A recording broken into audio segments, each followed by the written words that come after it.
Herkese merhaba, kanalımıza hoş geldiniz. Bugün bu videomuzda görmüş olduğunuz supla modelimizi yapacağız. Şöyle çok güzel bir örnek çalıştık. Şimdi bunun yapım aşamalarını sizinle paylaşacağım. Başka bir videoda da şu modelimizi sizinle paylaşacağız. Şimdi önce ilk modelimizle başlayalım. Modelimize başlarken şöyle tuhafiyelerde bulabileceğiniz sarma iplerimizden aldık biz. Siz bunu yine koton iplerle de yapabilirsiniz. Farklı istediğiniz renklerde renk renk yapabilirsiniz.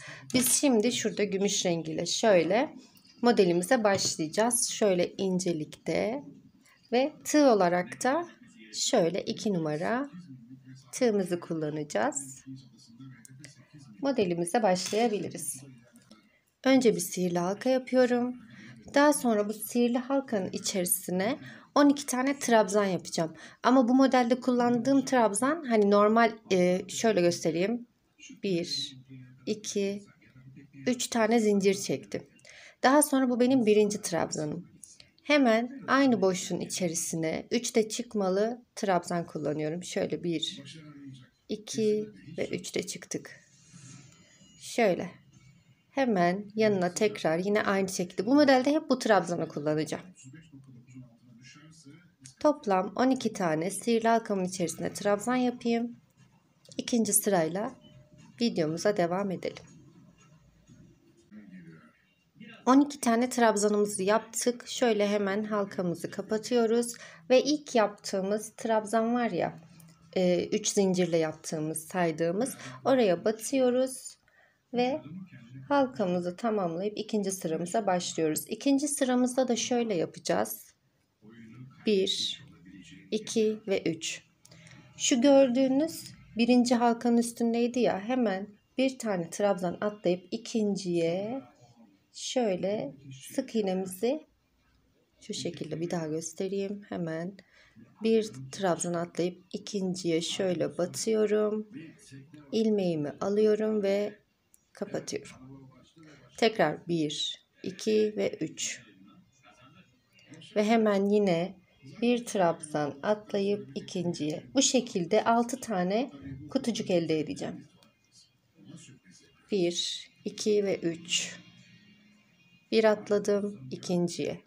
Bu üçüncü kutucuğumuz oldu. 6'ya tamamlayalım bunu. 6 tane kutucuğumuzu yaptıktan sonra şimdi hemen şu ilk kutucuğumuzun içerisinden işlem yapmaya başlıyoruz. 1, 2, 3 tane zincir çekiyoruz. Hemen aynı kutucuğun içerisine bir tane trabzan. Şöyle. Araya 2 zincir çekiyoruz. Ve tekrar aynı kutucuğun içerisine 2 tane daha trabzan. Şöyle. 2 burada, 2 burada. Araya 2 zincirli trabzanımızı yaptık. Araya bir zincir çekiyoruz. Ve hemen ikinci şu kutucuğumuzun içerisinde yine aynı işlemi yapıyoruz. 1, 2 tane trabzan. Araya 2 zincir. Ve yine aynı yere 2 tane trabzan. Şimdi alt kutucuğumuzun içerisini bu şekilde dolduralım. Şurada bir zincir tabii ki de araya. Bu şekilde dolduralım. Sıramızı tamamladık. Hemen şurada ilk 3 tane çektiğimiz zincirin tepesine batıyoruz. Şöyle tepesine batıyoruz. Sıramızı kapatıyoruz. Ve ilmek kaydırarak şuradan işlemimize başlayacağız. Hemen yine yapacağımız işlem şu yaptığımız trabzanlarımızın arasında olacak. 1, 2, 3 zincir. Daha sonra tekrar aynı boşluğa 1, 3 de çıkmalı trabzan. Araya 1, 2 zincir. Tekrar aynı boşluğun içerisine 1, 2 trabzan. Şimdi burada yapacağımız işlem şu. Şurayı atlayacağız. Şu iki kutucuğun arasını atlayacağız ve şu kısımdan yine aynı işlemi yapacağız. O yüzden şuradaki araya 4 tane zincir. 1, 2, 3 ve 4. Şöyle 4 zincirimizi çektik. Şu boşluğumuzu atladık. Hemen buradaki V şeklinde ya. O boşluğa batıyoruz ve yine aynı işlemi yapıyoruz.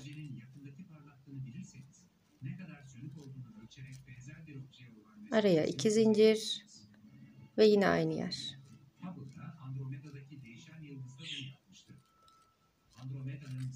Şimdi burayı da yine bu sıramızda şurada 4 zincir çekip tekrar bir boşluğumuzu atlayıp buradaki V kısmının ortasına yine aynı işlemi yapalım. Bu sırayı da tamamlayıp diğer sırayla videomuza devam edelim.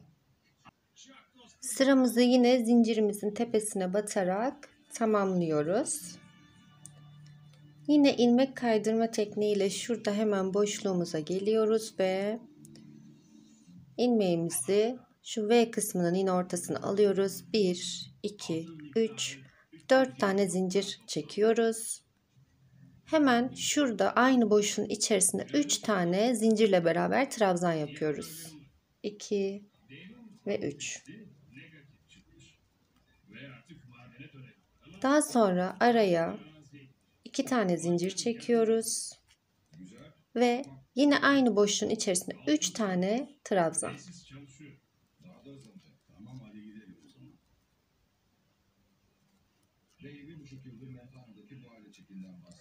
Daha sonra tekrar bir zincirimizi çekiyoruz. Şurada 4 zincir çektiğimiz boşluk var ya, oraya önce bir trabzan yapıyoruz. Araya 3 tane zincir, 1, 2 ve 3. Tekrar yine buradaki boşluğa bir trabzan daha. Şöyle bir şekil oluşturduk yani. Yine araya bir zincir çekiyoruz. Geldik V kısmının olduğu yere. 3 tane önce trabzan yapıyoruz.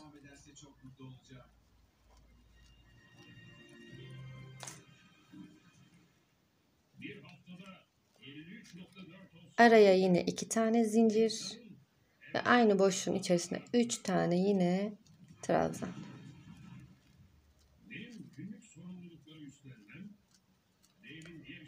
Ve ne yapıyoruz? Bir zincir çekiyoruz. Sıra geldi burada 4 zincir çektiğimiz boşluğa. Bir trabzan. Araya 1, 2 ve 3 tane zincir. Yine aynı boşluğa bir trabzan daha. Ve yine bir zincir çekip yine şuradaki V kısmına aynı işlemleri yaparak bu sıramızı da bu şekilde tamamlıyoruz. Sıramızı tamamlarken zincirimizin tepesine batıyoruz. Ve yine şöyle zincir kaydırma tekniğiyle hemen şöyle şu V'nin olduğu boşluğa geliyoruz. Burada yine 3 tane zincirimizi çekiyoruz. Şimdi bu sırada yapacağımız işlem şu. Yine aynı şekilde aralara üçer tane üçer tane trabzan yapacağız. Şu an zincirimiz 1. İkinci trabzanımız. Üçüncü trabzanımız. Araya 2 zincir. 1 ve 2. Tekrar yine 3 trabzan aynı boşluğa. 2 ve 3. Şimdi 3. trabzanı yaptıktan sonra şöyle yapıyoruz. Şurada hani 2 tane trabzanımız var ya, yapmıştık. Bir tane zincir çekiyoruz. Şu 2 trabzan arasındaki boşluğa batıp bir tane trabzan yapıyoruz. Ve yine araya bir tane zincir çekip bu sefer buradaki bu 2 trabzanın arasına şurada yaptığımız işlemi yapıyoruz. Üçer tane trabzan araya 2 zincirle. 1, 2, 3. Üçüncü trabzanımızı yaptık. Araya 1 ve 2. Tekrar aynı boşluğa 1. Şöyle. Trabzanlarımızı söylediğim gibi tekrar hatırlatıyorum. Bu videomuzda 3'te çekmeli şekilde yapıyoruz. Şimdi yine geldik şurada. Bu 2 trabzanımızın şu boşluğuna bir zincir çekip tek trabzan yapıyoruz. Daha sonra yine şöyle gördüğünüz gibi daha sonra bir zincir çekip tekrar şurada üçer trabzan yaptığımız boşluğun arasına yine arada 2 zincirle 3 trabzan. Bu sırada da yapacağımız işlem bu. Şöyle 3'ü yaptık. Tekrar aynı işlem.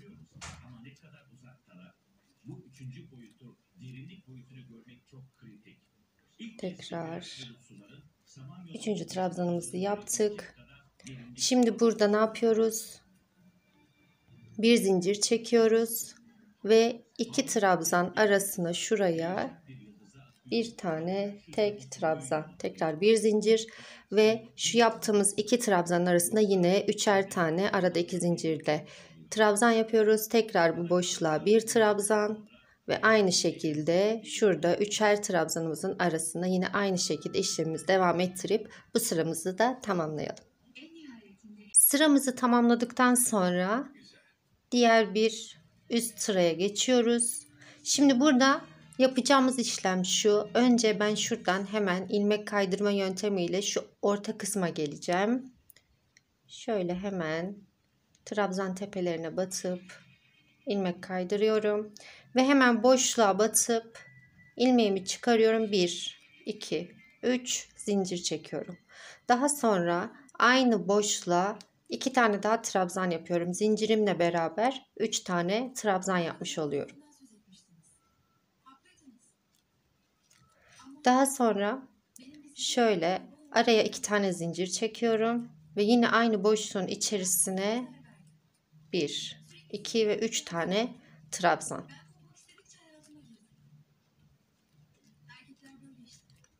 Daha sonra 3 tane zincir çekiyorum ve şöyle yapıyorum. Şöyle bir dakika. İpi doladıktan sonra şuradaki hani o zincir yaptığımız yer var ya oranın tepesine batıyorum. Şöyle tepeye batıyorum ve bir dakika hemen düzelttik ve 1, 2 ve 3. 3 de çıkmalı şöyle trabzan. Sonra 1, 2 ve 3 tane zincir çekiyorum. Yine hemen şu sıradaki şurada hani V şeklinde olan üçlü trabzan yaptığımız yerin arasına yine 3 tane trabzan araya 2 zincirle.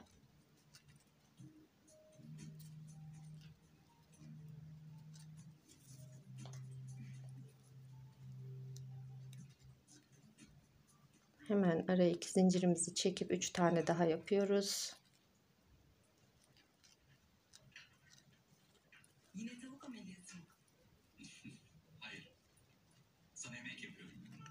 Şimdi yine aynı işlemi yapacağız. Burada yapacağımız işlem 3 tane zincir çekmek. 1, 2 ve 3. İpimizi tığımıza doladık. Şuradaki hemen zincirimizin tepesine şurada tek trabzan yaptığımız yere tepesine batıp 1, 2, 3. Yine 3 tane zincir çekiyoruz ve yine hemen şuraya üçer tane trabzan arada 2 zincir sonra 3 zincir çekip şuradaki zincirimizin tepesine bu şekilde bu sıramızı da tamamlayalım. Zincirimizin tepesine batıp sıramızı tamamladık. Şimdi burada yapacağımız işlem şu ilmek kaydırma yöntemiyle şu boşluğumuza geliyoruz yine.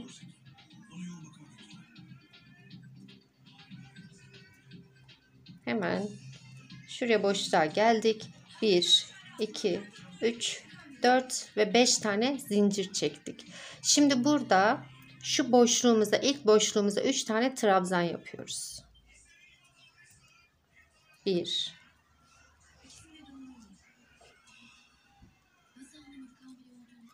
3 tane zincir çektik. Pardon 3 tane trabzan yaptık.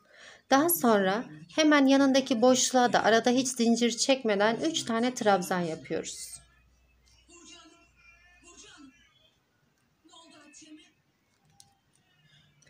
Üç tane trabzan yaptık. Şimdi burada şöyle yapacağız. Yine bir yuva oluşturacağız. Onu nasıl yapıyoruz? 1, 2, 3 tane zincir çekiyoruz. Şuradaki boşluğa normal ikili trabzan. Hep üçlü trabzan yapıyorduk ya. Burada ikili trabzan yapıyoruz. Sonra tekrar 1, 2, 3 tane zincir çekiyoruz ve hemen burada şuraya 3 tane trabzan. Bu da üçlü trabzan. Sadece şu V olarak ortada şuraya yapacağımız trabzanımızı normal ikili trabzan şeklinde yapıyoruz. Şöyle göstereyim. Şimdi yine hemen şu yanındaki boşluğa 3 tane daha trabzan.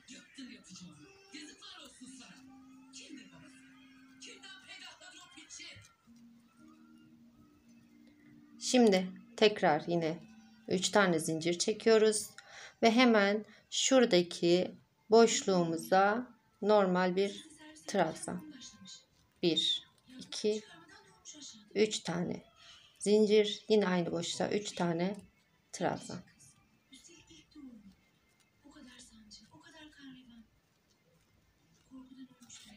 Evet, bu şekilde. Bu sıramızı da şöyle tamamlayacağız. Sıramızı tamamladık. Şurada 3 zincir çekip sonra 2 zincir, 5 zincir çekmiştik ya. Şurada 2 zincirden sonra üçüncüsüne battık. Şimdi yapacağımız sıra çok basit.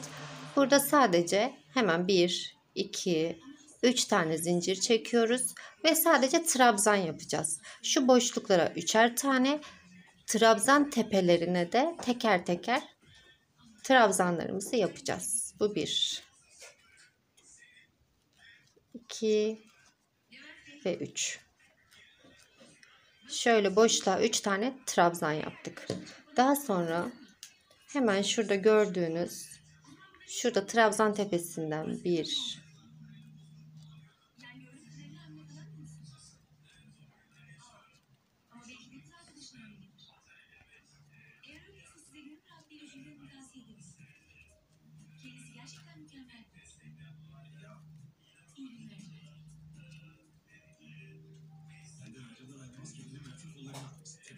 İşte 6 trabzan tepesine 6 trabzan. Şimdi şu boşluklara 3'er tane trabzan ve yine trabzan tepelerine 6 tane.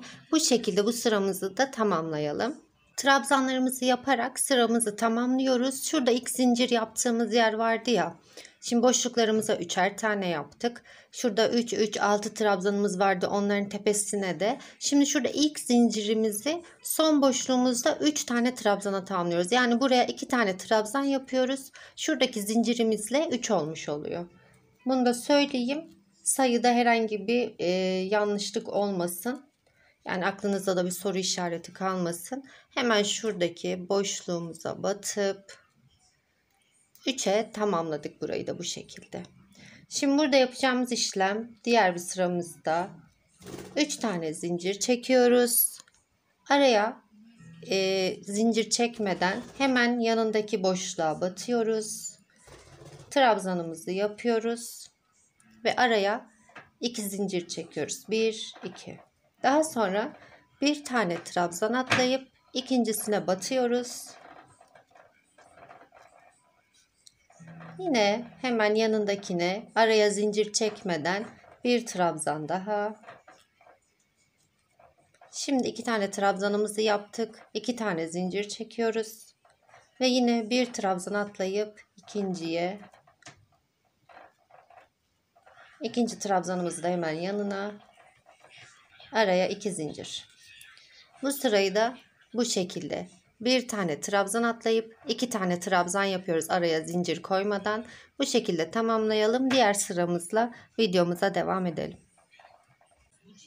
Sıramızı bu şekilde tamamladık. Şimdi yine zincirimizin tepesine batıyoruz ve diğer sıramıza geçiyoruz. Bu sıramızda da yapacağımız işlem yine aynı. Sadece tek şu fark var. Araya burada 2 tane zincir çekiyorduk ya, orada 3 tane çekeceğiz. Yine ilmek kaydırma yöntemiyle aradaki boşluğa geliyorum. Ve 1, 2, 3 tane zincir çekiyorum. Tekrar aynı boşluğa bir tane daha trabzan yapıyorum. Şöyle 2 tane trabzanımı yapmış oldum. 1, 2 ve 3 tane zincir çektim. Hemen şu diğer, yani bu boşluğumuzu yaptık ya, hemen yanındaki boşluğa tekrar 2 tane daha trabzan. Ve yine araya 1, 2 ve 3 tane zincir. Aynı şekilde hemen sıradaki boşluğa 2 tane daha trabzan. Bu şekilde bu sıramızı da tamamlayalım. Diğer sırayla devam edelim. Sıramızı ilk zincirimizin tepesine batarak ilmek kaydırma tekniğiyle şu boşluğumuza geldik, bitirdik ve diğer üst sıraya geçtik. Burada da aynı işlemi yapacağız. Yine boşluklara ikişer tane trabzan, araya yine 3 tane zincir atıyoruz. 2 tane trabzanımız oldu zincirle beraber, 1, 2, 3 tane zincir ve yine hemen yanındaki boşluğa 2 tane trabzan. Yani bir önceki sırayla aynı işlemi yapıyoruz. Ve 1, 2, 3. Araya üçer tane zincirli, 2 tane trabzan.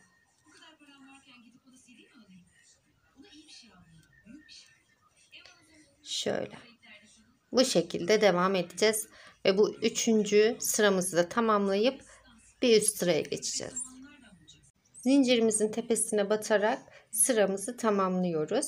Ve ilmek kaydırma tekniğiyle tekrardan hemen şu boşluğumuza geliyoruz. Şimdi 3 tane zincir çekiyoruz öncelikle. Daha sonra hemen şu boşluğun içerisine ikinci trabzanımızı yapıyoruz zincirle beraber. Daha sonra araya 1, 2 zincir çekiyoruz ve aynı boşluğun içerisine 2 tane trabzan daha.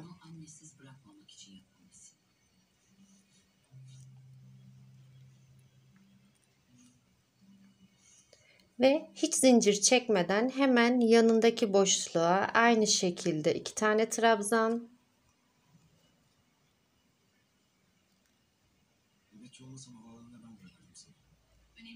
Araya 2 zincir. Tekrar aynı boşluğun içerisine 2 trabzan.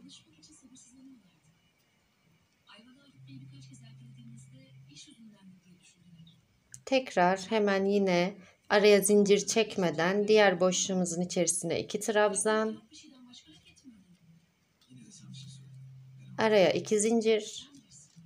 Ve tekrar aynı boşluğun içerisine 2 trabzan. Yani toplamda boşlukların içerisine 4 tane trabzan yapıyoruz. Ancak arada 2 zincirli 2 2. Şimdi bu sıramızı da bu şekilde devam edelim. Sıramızı tamamladık. Şimdi yine zincirimizin tepesine batıyoruz. Hatta şöyle araya batıp sıramızı tamamlıyoruz. Şimdi burada yapacağımız işlem şu. Şu aradan geçiş yapıyoruz yine. İlmeğimizi şöyle şu şekilde ve 1, 2, 3. 3 tane zincirimizi çektik. Burada araya birer tane trabzan yapacağız. Arada 2 zincirli. O yüzden 3 tane zincir çektik. Araya 2 tane trabzanımız için 2 tane zincirimizi çekiyoruz. Ve hemen aynı boşluğun içerisine bir tane daha trabzan. Şuraya 2 tane gördüğünüz gibi trabzan yaptık. Araya 2 zincirle. Sonra bir zincir çekiyoruz. Ve yine şu ikişer trabzanımızı atlayıp burada V şeklinde, hani şu boşluğumuz var ya, oraya yine bir trabzan, araya 1 2 zincir ve tekrar aynı boşluğun içerisine bir trabzan daha. Yine bir zincir çekiyoruz araya. Tekrar şurada gördüğünüz hemen şuraya V şeklinde, o şekilde söyleyeyim size, o boşluğa bir trabzan, araya 1 2 zincir çektik ve tekrar aynı boşluğun içerisine bir trabzan daha. Tekrar araya bir zincir ve bu şekilde modelimizi devam ettirelim. Sıramızı tamamlayıp diğer kısma geçelim. Bu sıramızı da tamamladık. Yine araya bir zincirimizi çekip şurada 1, 2, 3 tane çektiğimiz zincirin üçüncüsüne batıp tamamlıyoruz. Ve ilmeğimizi geçirdik, sıramızı kapadık. Şimdi şuradan bir ilmek kaydırma yapıyoruz hemen boşluğa. 1, 2, 3 tane zincir çektik. Araya yine 2 tane zincir ekliyoruz ve tekrar aynı boşluğun içerisine bir trabzan daha. Şimdi burada alt sırada bir zincir çekmiştik ya, burada bir iki zincir çekiyoruz. Aynı hemen yandaki ve arasına bir trabzan, araya bir iki zincir ve tekrar aynı boşluğa bir trabzan daha. Buradaki tek fark araya iki zincir. Ve hemen V'lerin ortasına araya iki zincirli trabzan. Tekrar 1 2. Şöyle devam edeceğiz. Aralarda iki zincir. V'lerimizi yapacağız birer birer. Bu sıramızı tamamlayacağız. Sonra son iki sıramız kaldı ve modelimiz artık bitmek üzere olacak. Bu sıramızı da tamamladık. Şimdi burada yine araya iki zincirimizi tamamlıyoruz. 1 2 3. Üçüncüye batıp sıramızı tamamladık. Şimdi şöyle yapacağız burada. Şu V'lerin ortasına yine aynı şurada yaptığımız gibi hemen şu boşluğa geliyoruz. 1 2 3. 3 tane zincirimizi çektik. Aynı boşluğun içerisine bir trabzan daha yapıyoruz. Araya iki tane zincir çekiyorum ve aynı boşluğun içerisine iki tane daha trabzan yapıyorum. Şimdi burada yine araya zincir çekmiyorum ve ipimi dolayıp tekrar şu ortaya, şu boşluğa değil, ortaya hemen yine iki tane daha trabzan yapıyorum. Araya yine iki tane zincir ve tekrar aynı boşluğun içerisine iki trabzan daha. Bu sıramız da bu şekilde. Araya iki tane zincirli 2 2 trabzan. Hemen şu V'lerin ortasına hepsi. Bu boşluklara yapmıyoruz. Şimdi bu sıramızı da tamamlayalım. Videomuza da bu şekilde devam edelim. Bu sıramızı da tamamladık. Şimdi yapacağımız tek işlem uç kısımlarını yapmak. Yine aynı şekilde zincirimizin tepesine batacağız. Şöyle sıramızı kapadık ve artık işlemimize başlayabiliriz. Burada şöyle bir şey yapıyoruz. Önce 1, 2, 3 ve 4 tane zincir çekiyoruz. Daha sonra bir de şöyle bir şey söyleyeyim. Eğer farklı bildiğiniz yöntemler varsa bunu uç kısmına yapabilirsiniz. Ben bunu biraz kendim uydurdum. Yani daha önce kullanan var mıydı bu şekilde bilmiyorum ama biraz uydurma bir yöntemle uç kısmını yapmış olabiliriz. Şimdi şu şekilde 4 tane zincir çektik. Hemen şu boşluğun içerisine şöyle trabzan yapacağız. Şu 1 2. Daha sonra tekrar ipimizi aldık. Bu birinci trabzanımız, toplam 4 tane yapacağız. Aynı şekilde 1 ve 2. Böyle iplerimizi de aynı tığımızda topluyoruz. Üçüncüsü ve dördüncüsü. Şimdi 4 tane yarım tamamlamadan trabzanlarımızı yaptık ya. Şimdi şuradan ipimizi alıp önce 2 tanesinden, daha sonra yine aynı şekilde 2 tanesinden ve en son şöyle hepsini bir alıyoruz ve 1 2 3 4 tane zincir çekiyoruz. Ve bu zinciri çektikten sonra şu iki şöyle V şeklinde tanımlıyoruz ya, şu ortaya sık iğne şeklinde kapatıyoruz.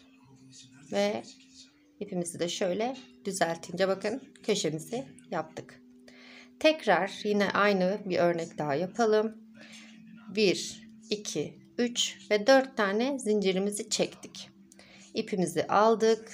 Hemen ortaya 1 2, daha sonra 3 ve 4. Şöyle 4 tane trabzanımızı tamamen kapamadan yaptık. İlk olarak ipimizi aldık, 2 tanesinden geçirdik. Sonra ipimizi aldık, tekrar bir 2 taneden daha geçirdik ve en son kalan 3'ü bir aldık. Ve yine 1, 2, 3, 4 tane çekip zincirimizi hemen şu araya sık iğne ile kapadık. Yine 1, 2, 3, 4 tane zincirimizi çektik. Son bir kere daha göstereyim. Hemen şu orta kısma şöyle 1, daha sonra 2, 3 ve 4. Bu şekilde yine iplerimizi topladık. İlk ikisinden geçiriyoruz. Tekrar yine 2 tane ilmek arasından geçiriyoruz. Ve son kalan 3 ilmeğimizi bir alıyoruz. Ve 1, 2, 3, 4 tane çekip zincirimizi hemen şu araya sık iğne ile bağlıyoruz. Ve gördüğünüz gibi şöyle suplamızın da uç kısımlarını artık bu şekilde ilerleteceğiz. Bunu tamamladıktan sonra şöyle gördüğünüz gibi hepsi bu şekilde olmuş olacak. Şimdi bu sıramızı da tamamlayalım. Son haliyle videomuza devam edelim. Suplamızın uç kısımlarını da bitirdik. Bu şekilde kenarlarımızı geçtik. Bunun aynı şu modelimizdeki, örneğimizdeki gibi sert durabilmesi için bir işlemimiz daha var. Bunu da sizinle ayrı bir video olarak paylaşacağız. Yani model anlatımımız şimdilik bu kadar.